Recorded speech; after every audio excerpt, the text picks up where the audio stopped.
అక్కడే మొత్తం లోకేష్ గారే లీడ్ చేసుకుంటున్నారు. ఆల్మోస్ట్ ఇంకా అంతా అప్ చెప్పేశారు, అధికారికంగా ఇవ్వాలి అదొకటే మిగిలింది అనేది పరిస్థితులు చూస్తే రేపు ఉగాదికి ఏమన్నా ప్రకటిస్తారనేది కూడా ఒక ప్రచారం. అది చూసినప్పుడు స్టెప్ పార్టీ నడపడం అంతా లోకేష్, కానీ జనానికి చంద్రబాబే.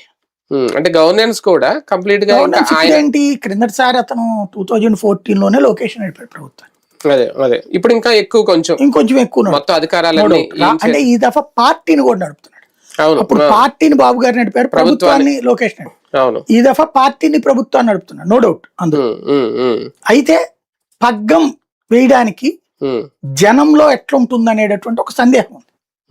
ఇప్పుడు ఈ కూటమి బలంగా ఉండాలంటే ఇంకొక దఫా గెలిస్తే అప్పుడు ప్రాబ్లం లే. అలా కాకుండా ఇప్పుడు ఓడితే ఇతని మీద ముద్ర ఉండిపోతుంది కదా.